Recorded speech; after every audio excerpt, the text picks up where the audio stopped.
How are you? It's an honor to speak to you. You have a special man who's 85 years old, I think. That's right. Just Coming up about Monday. now. That's right. It's Kenneth. He's a fantastic man. So happy birthday to him. Amen. All right, sir, I want to talk about this new book you've got coming out. What's the idea with that? How did you come up with it? Well, you know, we see what's happening, and you see it probably as much as I do, as much as anybody, Pastor, because I know how you feel about things. And we thought we'd do a feel-good book, a book of pictures and all of the great success that we've had for evangelicals and everybody else and all religions and our military and our economy. And now we look at what's happening when you look at that horrible situation, that surrender in Afghanistan, the way they got out. It wasn't getting out, it was the way they got out. So horrible, so embarrassing to us. And you look at the inflation and the economy and all of the things that are happening. It's terrible. So we wanted to do a book because we had a great 4 years. We accomplished just about more than any president, rebuilding our military, the best economy ever, et cetera, et cetera. We could go on for a long time. And so we did a book, and it's selling like hotcakes, and it's really something very good. So we're very happy about it. Well, we're happy too. I got a few preview of some of the pictures, and in fact, there's a picture of you and Kim Jong-un. What was that like to be there with him? Well, he was somebody I got along with. I mean, Kim Jong-un was smart, strong, tough, but he was somebody I got along with. And, if you remember my meeting with President Obama just before taking office, which is a custom, but he thought that was the biggest problem we had. And we didn't have much of a problem. We got along with him very well. And, I view that as a good thing, not a bad thing. And in the meantime, nothing happened. Now, all of a sudden, you see a lot of anger coming out with China, with Russia, with Kim Jong-un, with all of them, because they no longer respect our country. They respected us at the highest level. They did. One other question on that. Do you think these world leaders sense a weakness in America? Oh, they see a total weakness. They see a weakness at the top. I think that the getting out of Afghanistan was the single most embarrassing thing that took place in the history of our country. I don't think there's ever been a more embarrassing moment where we lose soldiers, 13 soldiers. Many were just decimated beyond that, where we're many very badly injured. But we leave many Americans behind. We fled, and we left $85 billion worth of equipment, the best equipment anywhere in the world. We left it behind. We gave it to them. $85 billion. Nobody knows. They think it's $85 million, which is too much. $85 billion. Yeah. I don't think there's ever been a more embarrassing time. Now, we're embarrassed, all of us, by the border and millions of people flowing in, but I don't think that there was ever a more embarrassing time than what happened with Afghanistan. I think it was just a horrible period. It was. And, the fake news doesn't want to cover it because, you don't hear that anymore. It's like they want to write it off as quickly as possible. And when you look at somebody of so respected in the world and realm of religion, when you look at what they're doing to silence religion and what they're doing to evangelicals and others, by the way, they never said this was going to happen. I said it was going to happen, but they never said this is going to happen. Terrible. Yes, you did. You certainly did. All right, let me move on here. In the book, there's also a picture with you and Nancy Pelosi. What you called her Crazy Nancy. What was that like? Well, she's crazy. There's something wrong with her. And hopefully she won't be there that much longer. But she is crazy, and she's very bad for our country. And you see that, the divisiveness and the hatred. Very, very bad for our country. And very bad for Christianity, for evangelicals. You look at what's going on with what they're doing is just a terrible thing. They never said it was going to happen. But it's happened far worse than anybody thought possible. Right. That's right. All right. I want to talk about what's going on right now. The future of abortion versus the life of the unborn Americans is on trial right now. Do you have observations and what you've heard so far that you can share with us?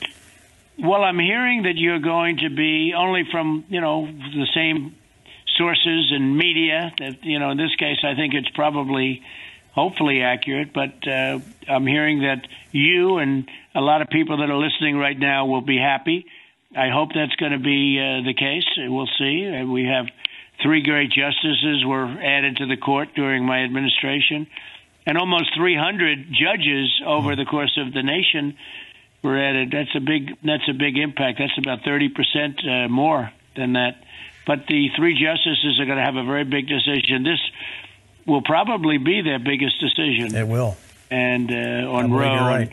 We'll see what happens. We're going to see what happens, but I guess that'll come out sometime within the next few months. And it's certainly one that you're going to be anxiously awaiting. That's right. Hear. Yes, sir. We will be. Your book sold 100,000 copies in 9 days. Did you expect that to be so popular so fast? Well, as a picture book, although in a way maybe that would do even better, but in a picture book, generally they don't. They're tabletop books or whatever you want to call it. But this is really something. This is a history of 4 years that was really incredible with this country, despite the tremendous dishonesty. You look at Russia hoax. You look at the 2 impeachment hoaxes. You look at all of the things that took place, and yet we've done more than just about any administration, certainly in a 4-year period. And there was a great spirit, and there was a great spirit with evangelicals, by the way, but there was a great spirit that took place. And that's why it's at 45books.com, and it's selling really great. Yeah, over 100,000 as I understand it, and they're going to another printing. They're going to a second printing right now. It'll be great. In fact, we put that on the screen, 45books.com. You can go and get your copy. Thank you. Mr. President, I know I only have just a couple minutes here left, but I wanted to ask you a question. Democrats continue to announce they'll not run in 2022. What do you expect to see at the midterm elections? Well, I think they're going to have a big loss. You saw what happened in Virginia. You saw what almost happened in New Jersey. You see what's happening all over the country. And these ideas and policies that they're putting forward, defund the police and, allowing millions of people to open borders, allowing people to pour into our country. Other countries are emptying their jails out into the United States like we're a dumping ground.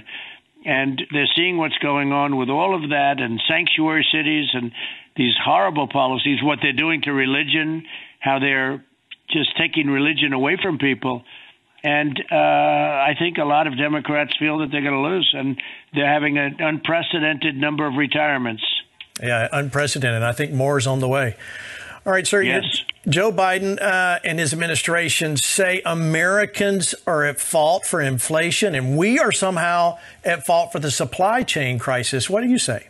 Yeah, well, it's nonsense. I think the mandate had a lot to do with the supply problems. When you look at the supply chain and it's coming, you didn't even hear those words in my administration. By the way, you didn't hear Taiwan. You didn't hear about Russia going into Ukraine. No. You used to hear about North Korea before I got there, and that was solved very quickly in terms of relationship. There was no relationship, no nothing. But when you look at supply chain, you really, it's unthinkable. This was not anything that we even had to think about. But a lot of things are happening. We were energy independent, and now we're not energy independent. We were going to be double the size of Saudi Arabia and Russia. We were going to be double individual size. We're going to be bigger than both of them combined. We had ANWR, which they've just ended. They've been trying to get it for 50 years, and they just ended it. But that was approved. So we're going to be now at the mercy of OPEC and some of these oil-producing countries, and it's not even imaginable what's happened. It isn't. Well, President Trump, before I let you go, you have so many Christian conservatives watching this program every week. We want to know what's the best thing we can do? How should we be praying for you? Well, I think really what you have to do is pray for the country, because our country is in trouble. Our country is being destroyed by these people. And I don't know whether they're doing it on purpose, but you would almost say it has to be. I don't really know if they're doing it on purpose. But when you look at the things they're doing, there's no common sense, there's no anything. It's being destroyed. How can they want to defund the police? How can they say no voter ID? We have elections. This last election was a disgrace. We had a tremendous victory. We had 12 million more votes than we got the last time, and everybody knows it. So I think what they have to do is pray for the country, and we're going to come through it, and we're going to be bigger and better and stronger than ever before. It'll take a little while, but we have some very bad people running our country right now. We agree. Well, thank you, President Trump, for dropping by Flashpoint tonight. Thank you. And we look forward to seeing you again soon. Thank you very much, Pastor. Great you. honor. Thank you.